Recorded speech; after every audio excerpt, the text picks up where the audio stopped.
So it's really a good chance that we start seeing our friends and colleagues.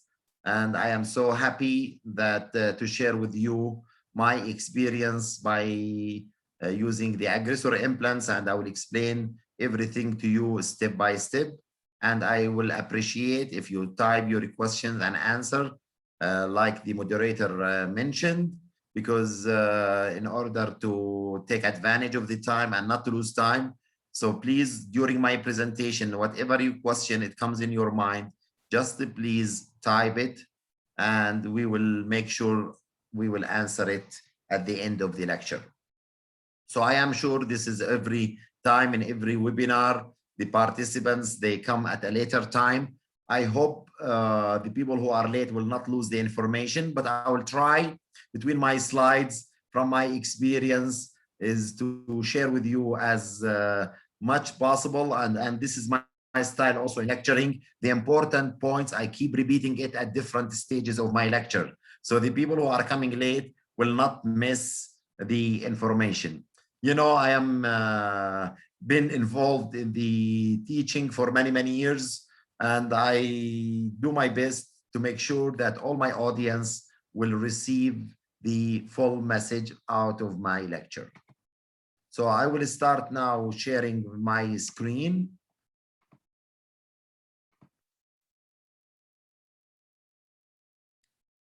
Is it okay? Everybody can see us now?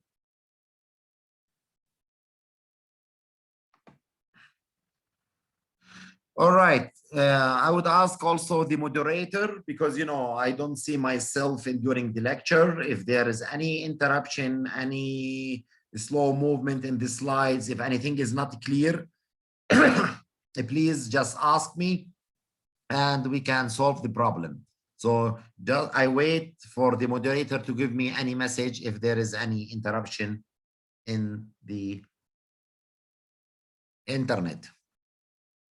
All right. So for the people who do not know me, you can read my profile. I had the honor to be in Pakistan myself. I think that was 15 years ago when there was the Asian Pacific Congress in Pakistan. And I visited your great country and I had a great hospitality. I spent a few days and I met a lot of friends there. So maybe some of you already know me. So actually I am involved in teaching postgraduate implantology courses and seminars all over the world. And I am also involved in 3 universities. One is Duisburg-Essen University in Germany, where we have a master's degree, and also in United States in the University of Detroit Mercy, and also in the Arab world with Cairo University, and also Tamimi Academy. It's an American academy for continuing education in implantology. Together with AIM Academy now, we are making different scientific activities, whether webinars or maybe after the pandemic time is over, we can also meet face to face. And we will try now today to present to you an important new innovation and called Aggressor implants made by this great company. And me personally, all right, I am involved with implants. I think maybe Biggie can remind me, it's almost 10 years. We got to know each other almost in the year 2011, and now we are in 2021. So almost 10 years I am using the great implants. I have an excellent and very high success rate and prosthetic solution for all my cases. And I am so happy this year when they launched the concept of Aggressor. And we will tell you now why they came with the idea of Aggressor, because it's a special designed implants for immediate implantation. And that's why they are following the updated trend and the need for the patients for a fast treatment. Everybody wants an immediate implantation, and everybody wants immediate loading. Everybody wants to have a short treatment time, and you cannot have it only by selecting the cases. I will discuss with you now so many factors from scientific point of view when we can do immediate implantation or immediate loading. And of course, you need the support is the good gear. You need to have a good implants that it is with its specification can help you and support your thoughts.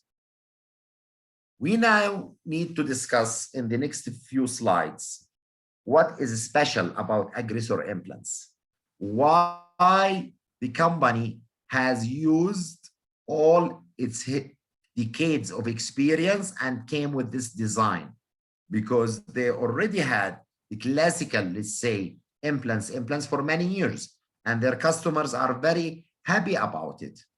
Why they came with the idea of Aggressor? The idea came in order to tell the people about the design, which is important, because every time when we want to have an osteo integration, we are looking at the macro design and we are looking at the micro design. That means the surface treatment. So first of all, we need to start with the macro design to discuss and to see the difference. So for the people who are already using implants, and look at it, and you can see the design on the left hand side of your screen, and look at the right side, the Aggressor implants.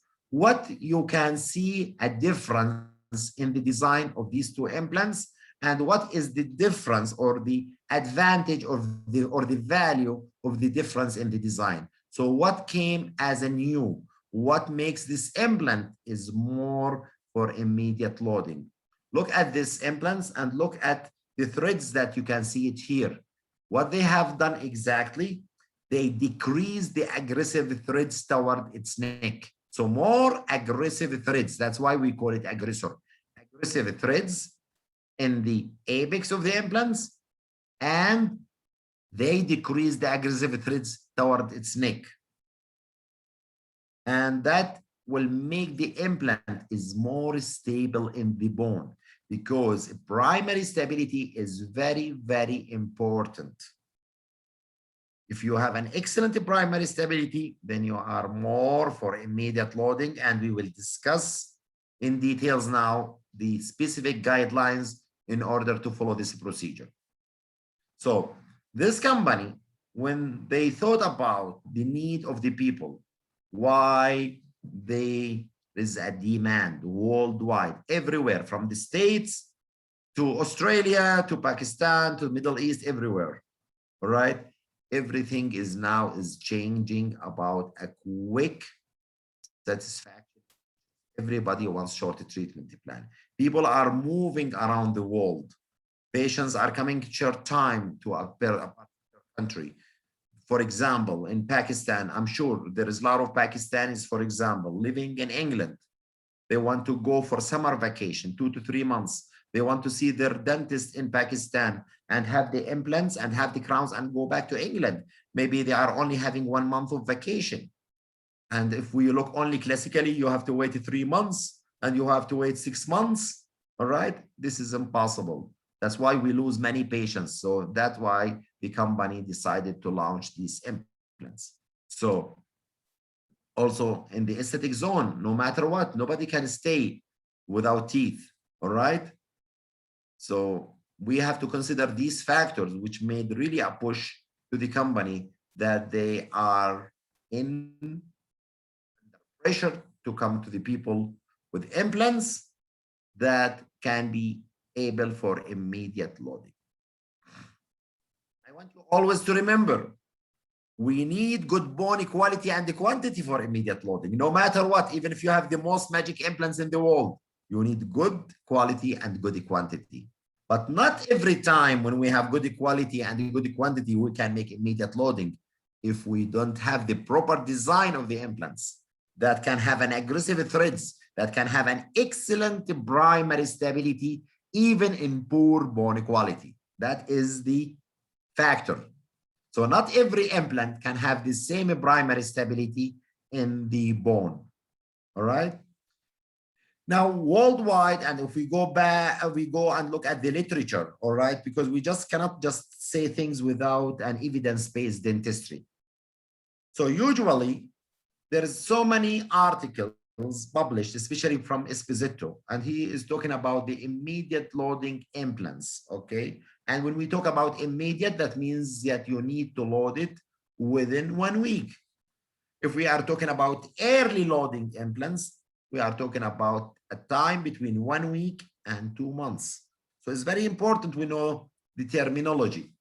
The conventional loadings, as Brani Mark defined many years, it can be from 2 months up to 7 months or 8 months. It depends on the quality and the quantity of bone that you have. So now we are talking about immediate loading implants and conventional loading implants. And there is a big difference when you follow an X-ray with a case and to see that when you are loading implants early enough and you have a micro movement, definitely you will have bone loss, marginal bone loss, peri-implantitis, and we don't need to see this. You need an implant, whether you load it immediately or conventionally, you need a stability of the marginal bone. Because to have an osseointegration, almost every implant will have an osseointegration, whether immediate or within 6 months frame time. But we need the implants, how long it's gonna stay. We need to decrease the risk of failure. But it's also published in the literature that always immediate loading implants, they demonstrate a greater risk for implant failure. Why? Because we did not wait for the secondary stability to come. And now all the dentists who have good experience, they try to modify their surgical techniques, how to place the implants, the number of implants, the prosthetic design, in order to come to a point to avoid or reduce the risk of failures. So if you go back and look at the literature again, and you can see everybody is talking about an important factors for selecting the cases to have a higher success rate. So the question that everybody can ask now, is immediate loading generally possible? Can you load implants in 1 hour? Yes. But at the same time, it's not for all cases, for certain restrictions and limitations. So you have to select the patients and you have the ideal patients for the immediate loading. And I will discuss in the next slides what are the specifications. You must have enough quality and good quality and enough quantity of bone.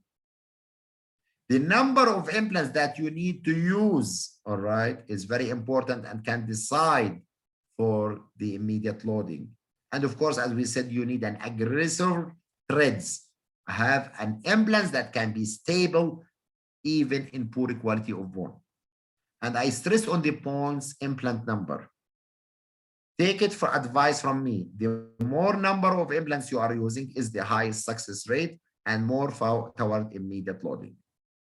And remember this, if you don't have a primary stability for any implant, regardless, you will never have an osteointegration.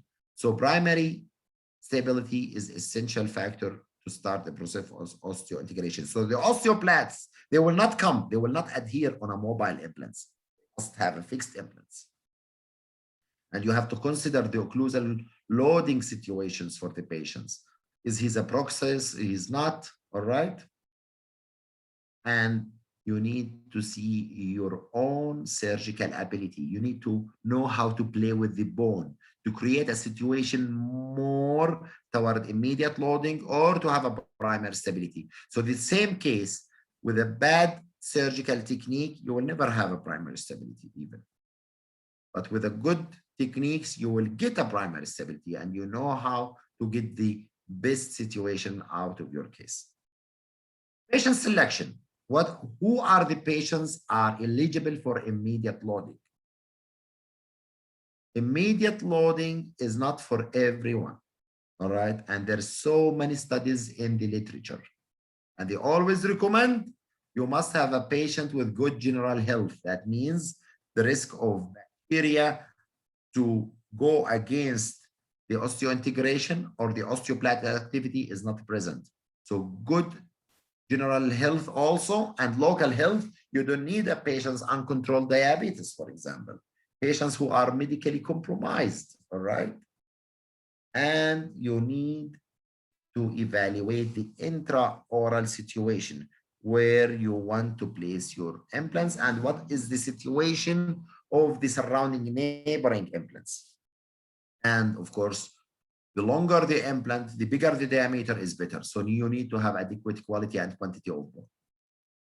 And don't think about patients that they have also even acute infection and abscess. You cannot make an extraction for an infected tooth, all right, and has an acute infection, and you say, I want to make immediate implantation and immediate loading. This is not really possible, all right? And you need to choose the correct diameter and length in order to get the primary stability. So sometimes even the same case, if you're not choosing the correct diameter or length or the implant type, you will not be able to make an immediate loading implants. So these are the criteria you need to keep in mind. And I focus on one point, all right, you have really to consider. Patients with uncontrolled diabetes, even classical implantology and the classical loading is a high risk, all right? So you need to look at these points.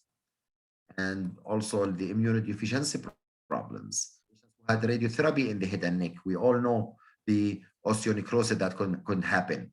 Patients who are like really with the problems in the liver or kidney with alcohol and drug abuse, these are not also your patients. Patients who is pregnant, you cannot even take x-rays or follow up or do the heavy procedures. So exclude them. Let her wait till she gets her baby, then you can do it. And the most important, and which is the enemy of implantology, is periodontitis. Always remember, really, I only have, let's say, 1.5% failure rate. I'm glad that I have really 98.5. And because, you know, nobody has a 100% success rate, all right?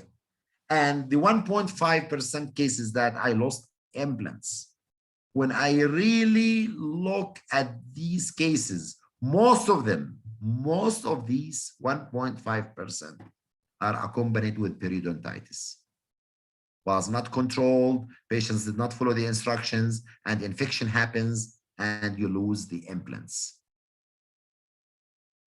And I'm talking about 26 years for me involved in implants. I placed more than 15,000 implants. So the 1.5, I'm talking about more than 200 implants that I lost in my life. And most of them, believe me, they were associated with periodontitis or lack of cooperation. Patients, they don't come for follow-up when the problem starts, and the problem will continue. We all know that also smoking is bad. Heavy proxies patients, you need to control. Now we're talking about even these patients, if you diagnose them, you can do even some Botox for the masseter in order to control the mastication muscles before even placing the prosthesis on the implant. Now let's discuss what is also important for you when you look at these implants, all right? The macro design is very important for immediate loading to have a root form, all right? Why? In order to overcome the problem of poor bone quality or quantity. And actually, more than 60% of the cases I have done in my life, patients, they have compromised quality and quantity. The patients with excellent bone, they are really very few, all right? If you are lucky, you will have only patients come to you with surface characteristics is also important, and the diameter is very important. You cannot use 2.5 millimeter diameter implant and you say, I want to make immediate loading. This is not really possible. And the more you go in the molars, because of the mechanical forces, you need to always try to use the widest diameter implant possible, because the diameter is more important than the length.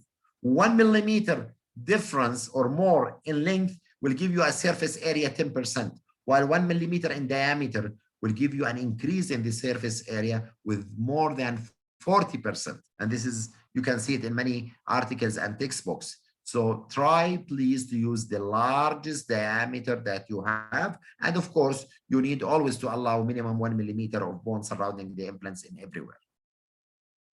And I want you to remember, single implant risk for failure after immediate loading is much higher than completely edentulous jaw. Remember this. Yes, you can load completely edentulous with a less risk. I can discuss later in another slides, all right? What is green, what is yellow, what is red for immediate loading, all right? So I will say it maybe during the discussion or at the end of my lecture. So you have to classify the cases. There are some cases, yes, you are happy, it's green, you can load it. And a comment on the last point is the number of implants. Always remember, the more number of implants, the longest success rate for the case and more stability for the long run. And that's why I am really very careful with cases of all-in-4, all right? And that's what described by Mallow. And this is very important. And I will show you some cases about all-in-4, because also dentists, they want less number of implants in order to save the cost on the patients. Yes, I agree, but every case has its characteristics. I remember I met Paolo Malo personally in Berlin 6 or 7 years ago, and he was lecturing and I was discussing with him. You always say all-in-4. Don't you believe all-in-6 or all-in-8 is better? He said, I agree 100%. I came up with this concept because I was only being able to place 4 implants.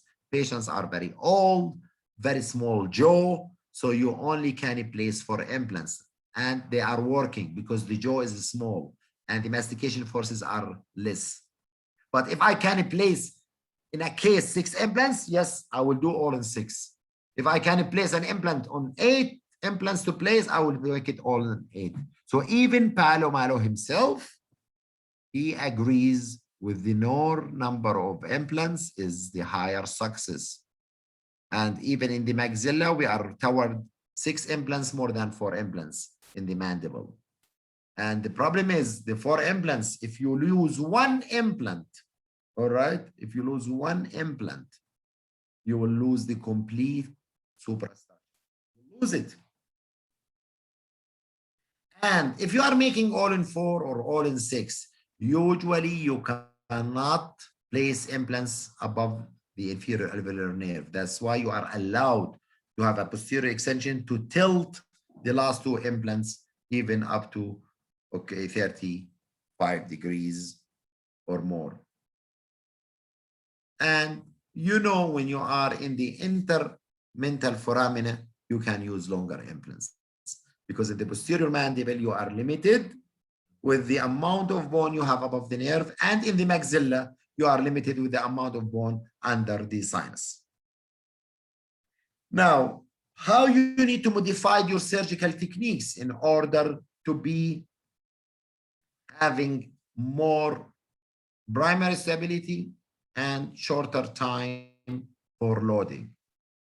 These implants, especially in the post-extraction or in the extraction sockets, always submerge the implants 1 to 2 millimeters. That is recommended when you want to make immediate loading. Try to go to get a bicortical fixation. That means go up to the floor of the nose, go up to the floor of the sinus, because you have cortical bone there. So don't choose a shorter implants. Use till you get to the floor of the sinus and don't worry about it. If you have a soft bone, don't drill it. Use osteotomes, condense the bone. So you change your case from D4, for example, to D3 or D2. And this is really a reality. Once you condense the bone, so instead of drilling it and it goes to the suction, no, you are keeping it. like you are making augmentation yourself. And if you have to like to make a hybrid, like a drill in the first drill, maybe the bone is like hard. The second drill, go ahead and always skip the last drill in the maxilla. I always skip the last drill in the maxilla because always I have D3 or D4.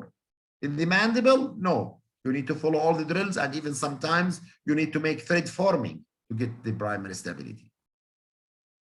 And now, how do we know after we improve, let's say, our technique and we place the implants? How do we know what primary stability do we have for these implants? Of course, it's not only your eyes. There is some measuring tools, all right? The most important one and the most practical one is the insertion torque when you place the implants.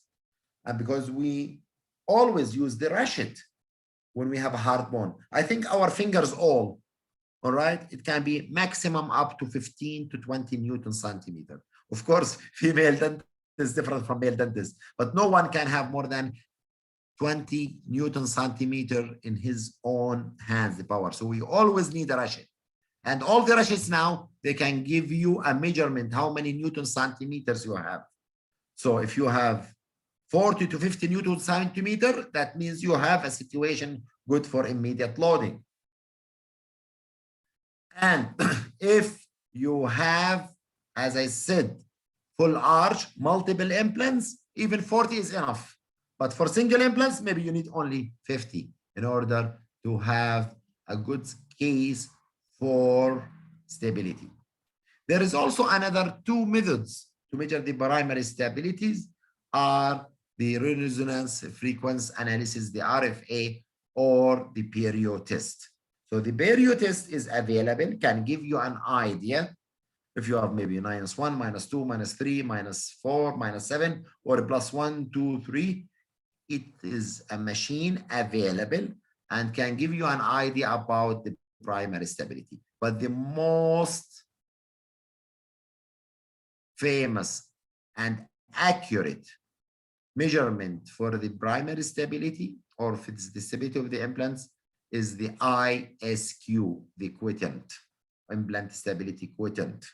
And we always need to have a value of 65 or more in order to say, yes, this implant have an excellent primary stability.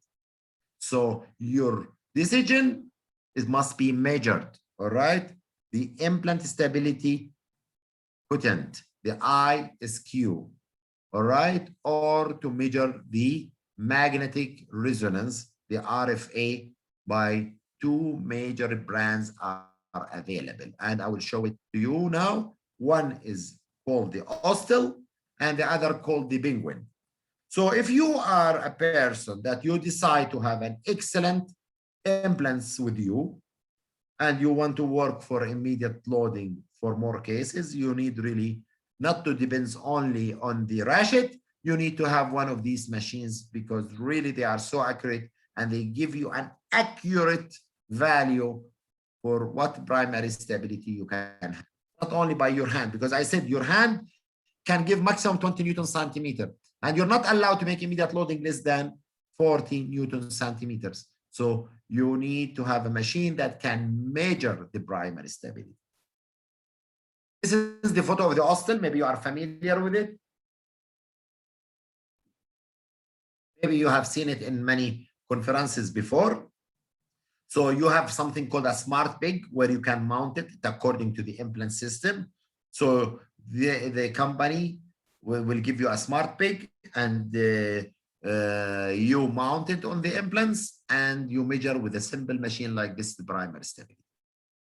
And you will get the ISQ value easily. As simple as that. You place the implants, you are having the flap is opened, and you come and you bring you this simple apparatus. You just mount something like an abutment on it. And you can get exactly the ISQ value and you can decide. So these multi, they come as you can see here, and the machine like the Ostel or the Penguin just can give you a value as simple as that. And you decide, yes, this implant has only 40 or 50 ICQ, I forget about it. I will not make immediate loading. Yes, during surgery, I have excellent value. I can do for immediate loading. That's why every time when my patients come to me and they say, doctor, when you can give me the crowns, the teeth over my implants. And you know what I always say to my patients? I say, I can see from the x-ray that you have, for example, good quality. You can have good quantity, but how hard is your bone? How stable of my implants? I will know it after surgery. So I cannot promise you. I will tell you when I finish my surgery, when I can load your implants. And actually, this is a routine in my clinic. When I finish suturing, before I dismiss the patients, always my assistant asking me, when do you want to load these implants? I will tell her, I have poor bone quality, give the patients 6 months. If it is maxilla. If I have an excellent primary stability, I have 40 or 50 Newton centimeter, I tell her, all right, if I didn't take the impression during surgery, I say, this is schedule the patients at the day 3, day 4, day 5, or latest maybe at the day of suture removal, I'll make maybe immediate loading with temporary prosthesis. Or I can say, well, this I will make it an early loading. I will make it maybe after 4 weeks. Now, 1 week, 2 weeks, 3 weeks, 4 weeks. This is very important. Many dentists, actually, they don't know about it. I want you to look at this diagram very good.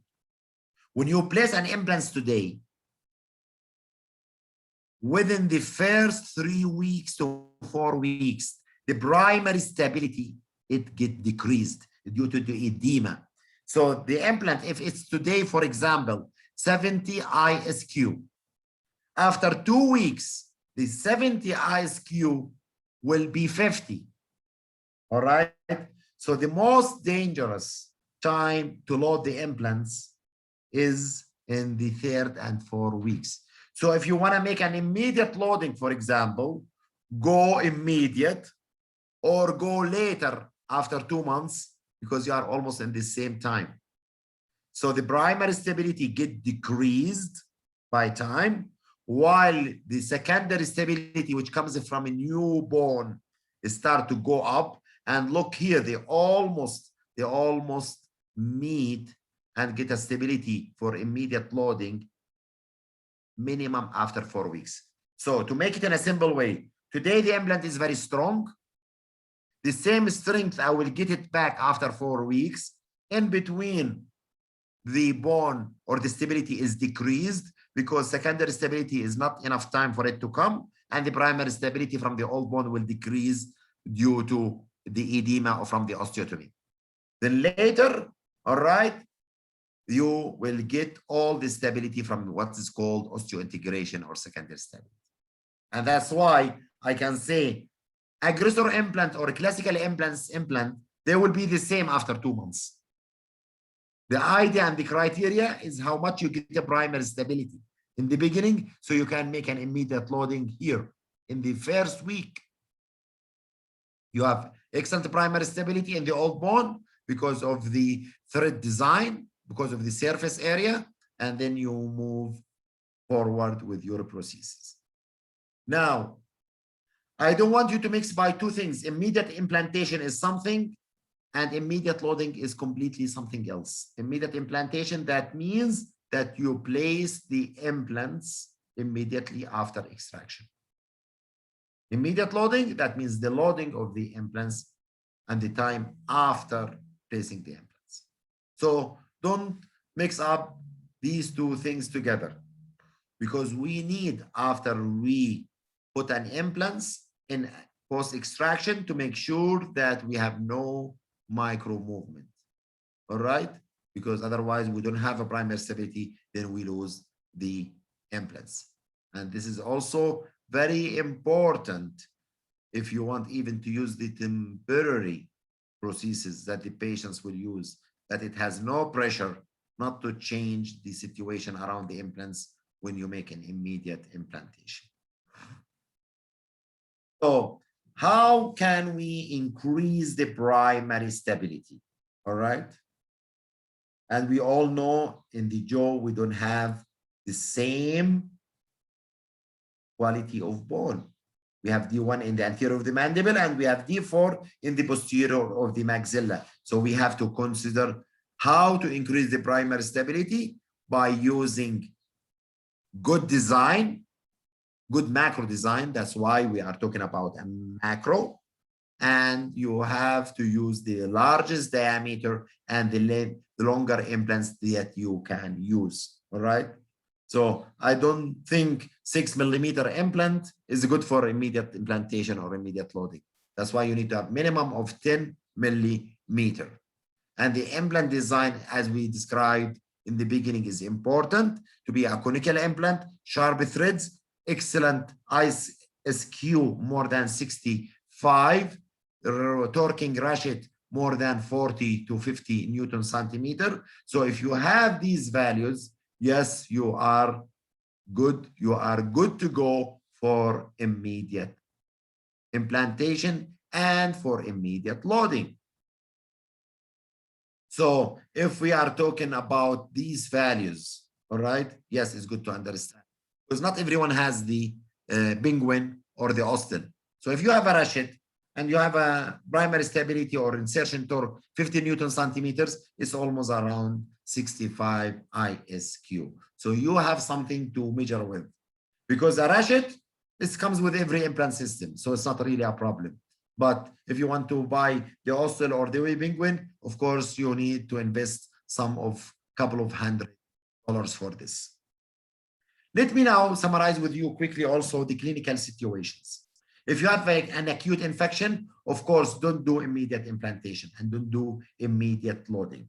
If you don't have a primary stability, good, don't do immediate. Yes, you can do immediate implantation, but you cannot make immediate loading. All right? You don't have primary stability, okay, but don't load it.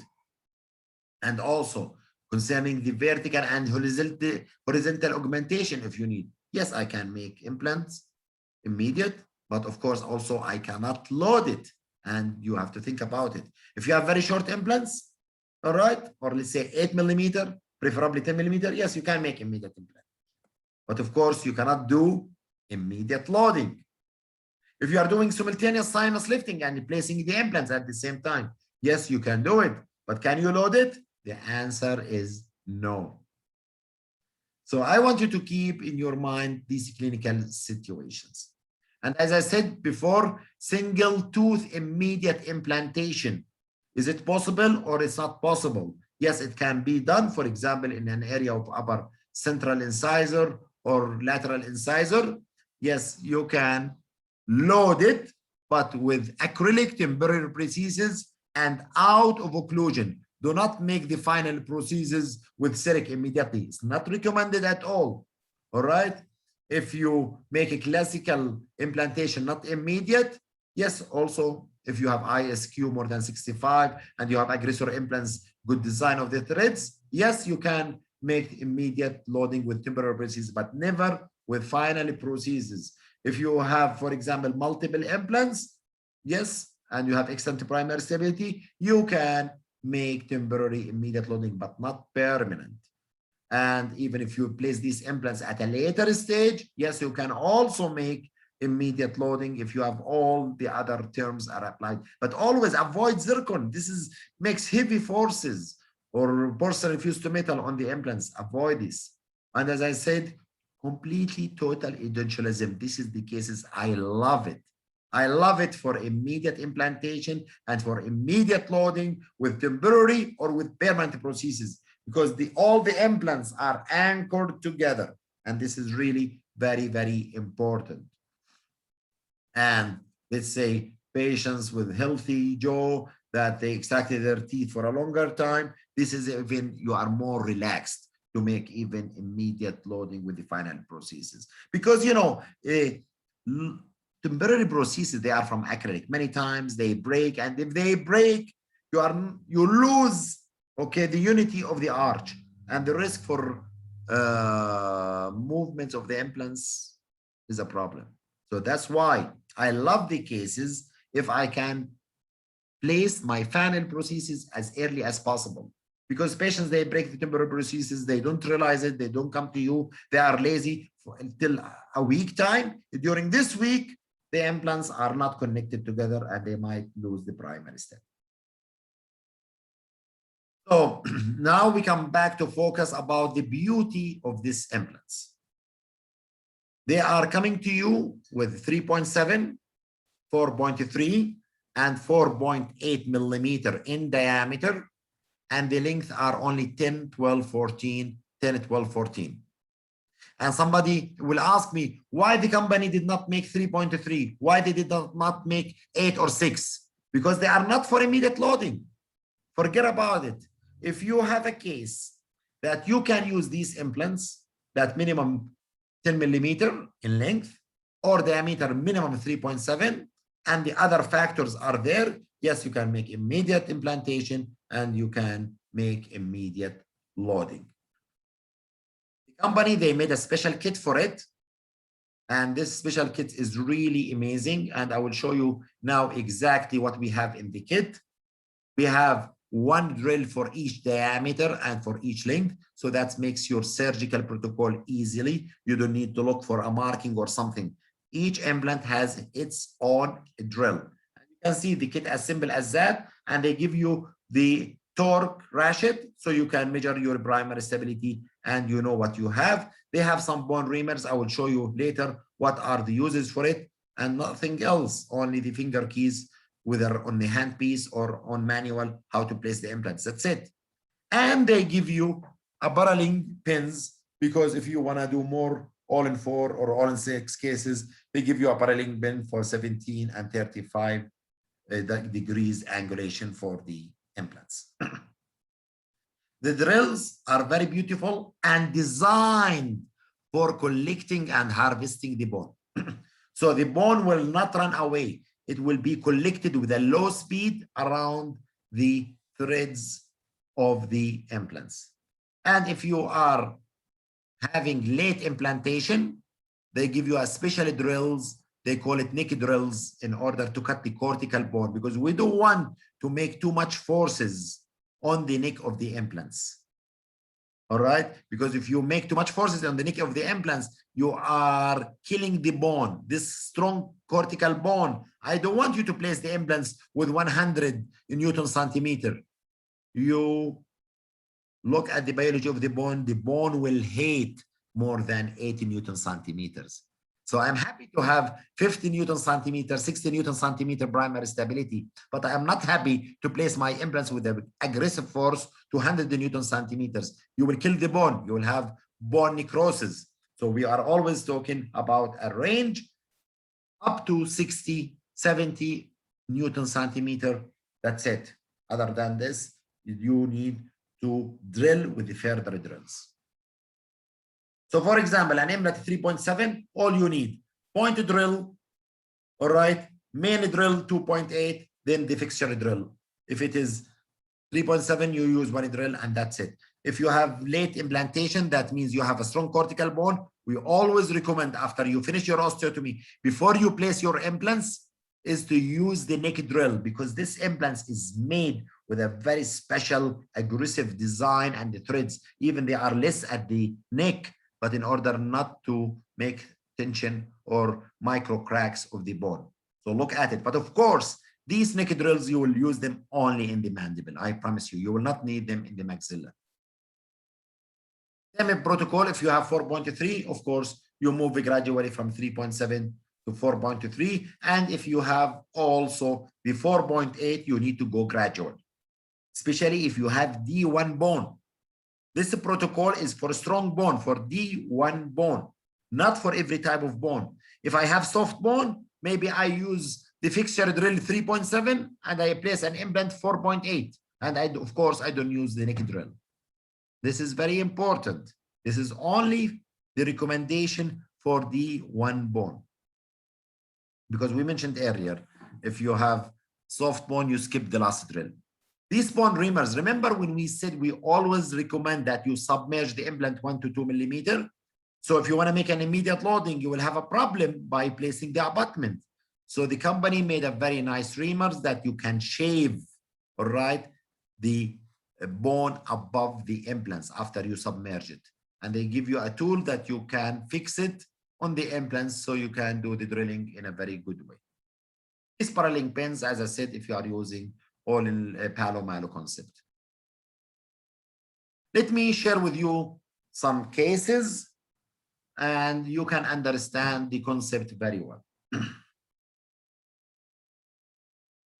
The first case I want to share with you also the Palo, the classical case, the all-in-4. Look at this case. Patient comes to me like this, severe bone resorption. That means I cannot place implants behind the inferior alveolar nerve. Of course, unless you know my famous technique, the nerve transpositioning, all right? But I do it when the case is only free and saddle mandible, all right, on one side or bilateral. I can make a special technique. I can make a window, get the nerve outside the bone, leave it in the sulcus, and I can place very long implants. But of course, this is a special technique only done by expert surgeons. Not everyone can do it. And also, it's not an easy operation for the patient. So if you want to avoid placing implants behind the mental foramen and have a case like what you see here, I evaluated the patients, and what we have seen in this X-ray, I have seen 2 implants that they are broken because the previous dentist placed implants, what they call it one-stage implants. Diameter is very little. Maybe I remember it was, when I got it out, it was 2.5 millimeter or 3 millimeter in diameter. So these implants, they did not carry the forces. I don't know what brand was it, regardless, so they break. So my plan was like this. I want to remove the broken implants. I want to extract the hopeless teeth. I want to clean the bone from the chronic periapical lesion, all right? The chronic periapical lesion. So when I looked at this case, as you can see it here, with the intraoral situation, these are the only 2 teeth remaining in his mouth, and the 2 broken implants are already covered with the mucosa. And the patient wants to come for a solution. I said, the patients, okay, we will remove all the problems and we'll finish all our implants in the same moment. And if you have excellent bone, excellent primary stability, and I will use with you the new design implants, model 2021 from Implants, which called Aggressor, I can make you immediate loading. So the patient was so happy that you give him this information, because most of the other dentists, they told him, well, we need to extract, we need to wait, we need to remove the implants, then we can decide. But if you have a good cone beam CT and you have good experience and you have good implants, then you can plan everything from the very beginning and you can discuss with your patients before you start the surgery. This is the situation after I opened the flap. I found the 2 implants which are broken inside the bone, and I want to remove them. And how do I remove them? With the trifine drills, as simple as that. I hold trifine drills, I drill around them, then they come out. Of course, the trifine drills, they come in different diameters, so you can select when you open the flap and see the size, the right diameter of the trifine. And of course, you need to use the shorter, the less diameter, the better, in order not to destroy the whole bone. So the implants were removed. As you can see them here. I extracted the hopeless teeth. Look at this periapical cyst. It came out with the extraction, because also you need to make gentle extraction, take your time and do good luxation. So I exposed my flap. I looked at my mental foramen. I love to see my mental nerve in my eyes. All right. That's why I make a flap big enough. All right. And here is the decision. I want to make 35-degree angulation in order to have good extension posteriorly and put the implants before the mental nerve. And I want to put this one. I have good enough bone above the nerve. So I said I will go as much posterior as possible, and I don't need in this case to angulate it too much. So I decided only to make an angulation 17.5. And look about the beauty of the design of the drills. The bone from the osteotomy sticks to it. You drill with a low speed and the bone will stick to it. So you can collect it, because I need the bone to augment other areas in the site of the removing the implants and the site of the extraction. So this is my plan. The limb implants on the left side, 35 degrees. Implants on the right side, 17 degrees. And the two where I have good bone. So I skip the area where I remove the old implants and where I remove the teeth. I don't need them, but I will augment them because I collect bone. And this is the time I start placing the implants with the handpiece. You know, your surgical motor, you can set it, for example, to 50 Newton centimeters. Stops, you know that you reach the 50 Newton centimeters. And most of the times, believe me, the implants will have more than 50 Newton centimeters. So in this case, the handpiece was not able to place the implants till the end because I reached the maximum of my motor, which is 50 Newton centimeter. Then I used my ratchet to see how much I have. And I had more than 65 Newton centimeter in this case. So I placed all my implants. I know all my implants have more than 60 Newton centimeters. Excellent primary stability. Why? Because these are the special aggressor implants. They have an amazing primary stability. If you are working before, I told you, I'm working with classical implants for the past 10 years. When I use these aggressor implants, I felt the difference in the primary stability. Because, you know, with the experience, your hand, your tactile will tell you. It's a complete different primary stability. When you torque the implants in the bone, completely different. You will not get it with the classical implants or with many other systems in the world. Really, this design is amazing. So this is the case, as I mentioned. And now this is what I say when we want to shave the bone. You get these reamers because I want to remove the bone above the neck of the implants in order to expose the platforms.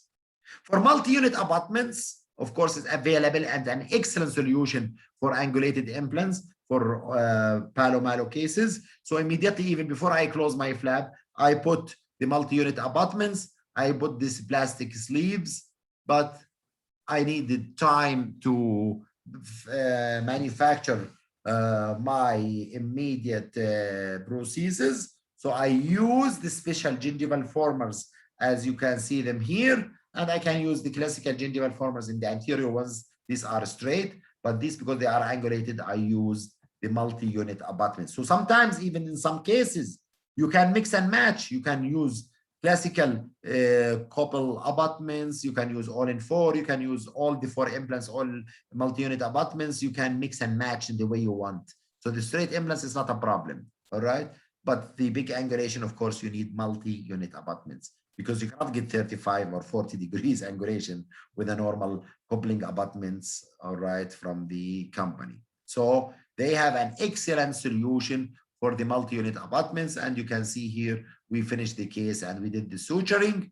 And you can see here, post-panoramic X-ray. The left one is 35 degrees before the mental foramen. The last one, because I have enough bone, so I placed it only 17.5 degrees. I wanted really, in this case, to mix and match in order to show you what are the possibilities. So I am planning in this case, all right, to finish the prosthesis, all right, and load it with multi-unit abutments in the last two implants and classical coupling abutments, all right, with the two anterior implants. And I will make it, all right, screw retained and cemented. So I will make it hybrid.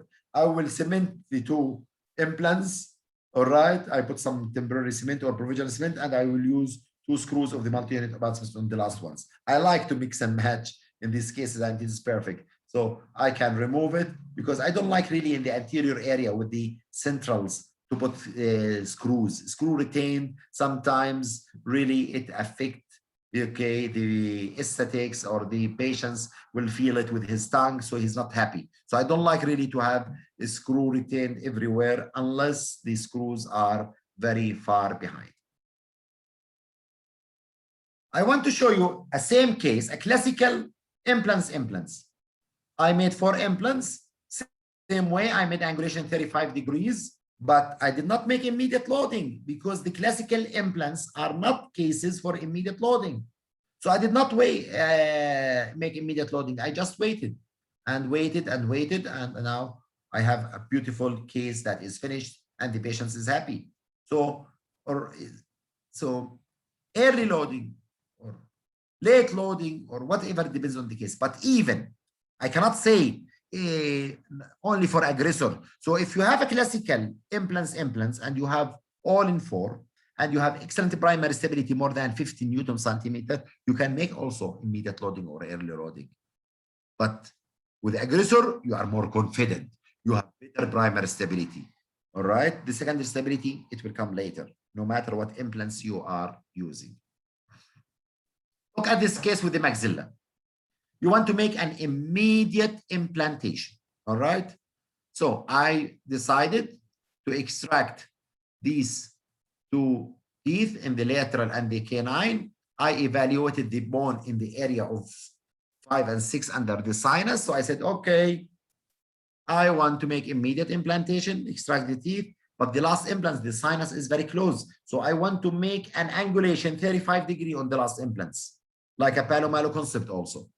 So this is what I made.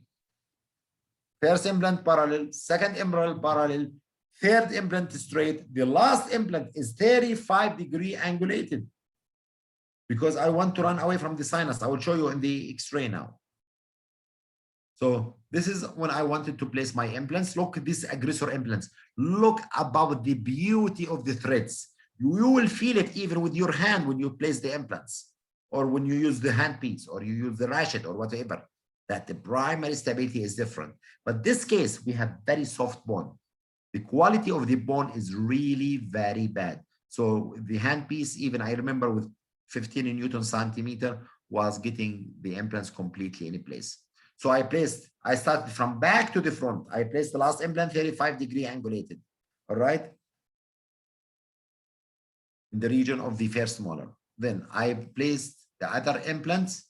I made it in the area of the first premolar because the other one is angulated. I cannot put it in the region of second premolar. I placed it in the region of first premolar. I finished these 2 implants. I tested the primary stability. And there is another trick also. If the bone is very, very, very soft and you feel that you need to gain more primary stability, put your finger key on the implant and tap it with the hammer. Tap it with the mallet. You will condense the more even bone with the special threads of implants. This is the bone that I collected in the extraction sites. Look, but only with low speed. So you don't generate heat and the saline will not, wash the bone away. Then you make immediate implantation. You have a better primary stability than using a classical implants, especially in this case. You hold your control ratchet and you can see, well, I don't have really good primary stability. So this case is never impossible for immediate loading. No.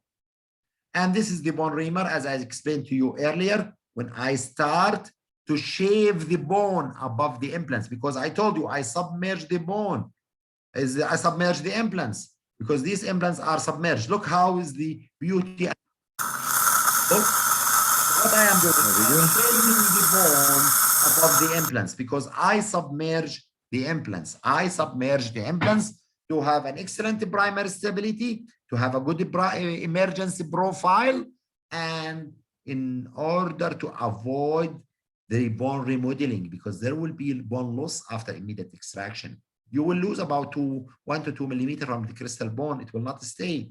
So that's why I shave this bone, because even if I want to have it at a later stage, I am ready. If I want to put gingival former, I am ready. If I want to make immediate loading, I'm ready. But as I said, this case is not for immediate loading. So the 4 implants are replaced, as you can see it here, submerged. I shaved the bone above it with the bone reamers. And now this is the Cbct control. I look at my implants, how they are inside the bone, that there is enough bone. And if you can see, none of the implants here, I went into the sinus. And this is the last implants that it was angulated, because also I have underwards cliffs inside the sinus. All right. So I make a Cbct control. I know that everything is fine. And I think I did this case, I think last month or 2 months ago. So the patient's gonna wait for a classical loading because I told you the bone quality is really, really very bad. Look here, I have excellent primary stability, and this is very important. Otherwise, I will never have any success. I angulated the last implants to avoid the sinus. I got the implants in the immediate extraction, and everything is done in the way we want.